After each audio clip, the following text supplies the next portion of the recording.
Bismillahirrahmanirrahim. Assalamualaikum warahmatullahi wabarakatuh.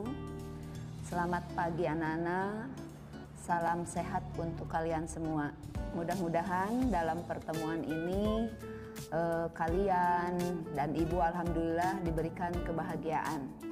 Sebelum memasuki ke materi pembelajaran ya, ibu sampaikan dulu tujuan pembelajarannya. Di antaranya materi itu adalah Kedaulatan Negara Kesatuan Republik Indonesia.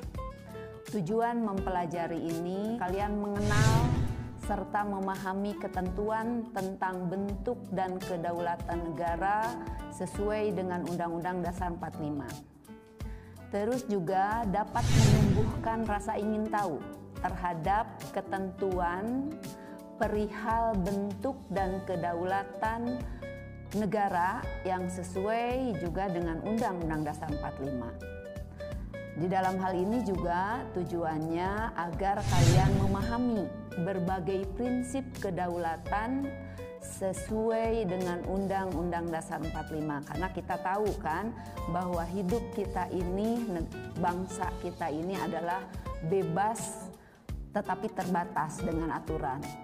Dan terakhir, tujuan yang harus kalian pahami ini adalah memahami dinamika perwujudan kedaulatan negara kesatuan Republik Indonesia.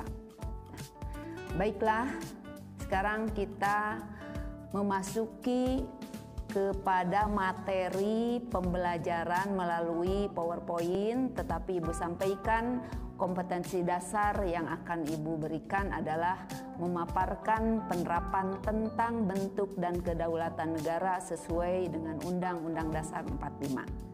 Di antaranya, hakikat dan teori kedaulatan.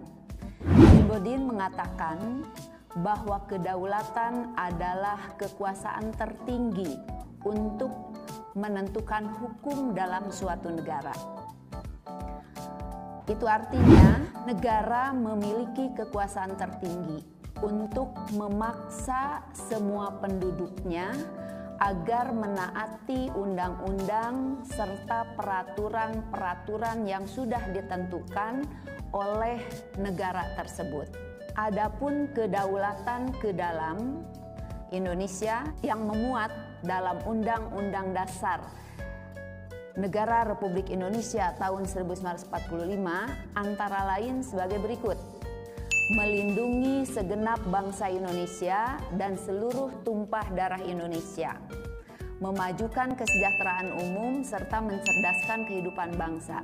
Itu ada di dalam pembukaan Undang-Undang Dasar 45 alinea keempat.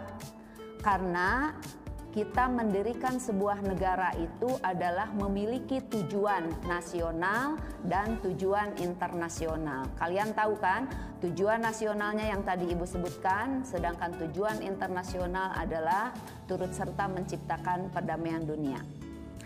Lantas berikutnya, selain itu, negara juga mempertahankan kemerdekaannya terhadap serangan-serangan dari negara lain dan mempertahankan kedaulatan keluar. Adapun kedaulatan keluar Indonesia dalam Undang-Undang Dasar Negara Republik Indonesia tahun 1945 antara lain ikut serta dalam perdamaian dunia yang berdasarkan kemerdekaan, perdamaian abadi, dan keadilan sosial. Kedua, Presiden dengan persetujuan DPR menyatakan perang, membuat perdamaian dan perjanjian dengan negara lain. Presiden mengangkat duta dan konsul. Itu artinya bahwa negara Indonesia bukan satu-satunya yang ada di dunia. Indonesia punya tetangga, bukan hanya dengan antar negara Asia, tapi kita benua, negara Eropa, Afrika, Amerika. Tentunya mungkin kita ada satu kerjasama. Nah, lantas kedaulatan mempunyai sejumlah sifat pokok, yaitu asli, permanen, tunggal, dan tidak terbatas. Dalam hal ini, terdapat beberapa teori kedaulatan, antara lain teori kedaulatan Tuhan, teori kedaulatan raja, teori kedaulatan negara, teori kedaulatan hukum, dan teori kedaulatan rakyat. Teori kedaulatan Tuhan beranggapan bahwa raja atau penguasa memperoleh kekuasaan tertinggi dari Tuhan. Jadi dianggap raja itu adalah penyambung atau perantara antara Tuhan dengan rakyatnya. Selama abad pertengahan, teori kedaulatan Tuhan berkembang menjadi teori kedaulatan raja. Apa itu? Kedaulatan terletak di tangan raja sebagai penjelmaan kehendak Tuhan. Jadi perintah Tuhan melalui raja langsung turun kepada rakyatnya. Menurut teori kedaulatan negara, kekuasaan pemerintah bersumber dari kedaulatan negara. Negara dianggap sebagai sumber kedaulatan yang memiliki kekuasaan tidak terbatas. Negaralah yang menciptakan hukum. Contoh, di negara Indonesia kan negara hukum. Jadi masyarakatnya harus tunduk apapun terhadap hukum yang berlaku. Nah, berdasarkan teori kedaulatan hukum, kekuasaan hukum merupakan kekuasaan tertinggi di dalam negara. Kekuasaan pemerintah berasal dari hukum yang berlaku. Ibu contohkan, karena negara Indonesia itu selain negara demokrasi, juga sebagai negara hukum. Maksudnya adalah bahwa setiap warga negara memiliki jaminan hukum, jaminan di mata hukum. Bahwa setiap warga negara kedudukannya sama di mata hukum. Tidak si muda, si tua, anak kecil, remaja, sama. Terlebih, andai kata masyarakat Indonesia itu adalah dihadapkan kepada permasalahan hukum, maka masyarakat itu sendiri adalah didudukkan dalam posisi sebagai praduga tak bersalah.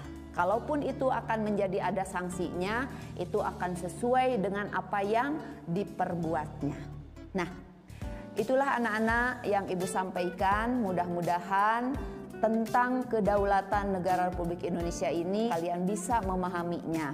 Untuk itu, dalami oleh kalian. Andai kata ada yang kurang jelas, silahkan kalian informasikan, sampaikan kepada Ibu untuk bisa lebih diperjelas kembali. Iqwal hidayah, wassalamualaikum warahmatullahi wabarakatuh. Salam sehat untuk kalian.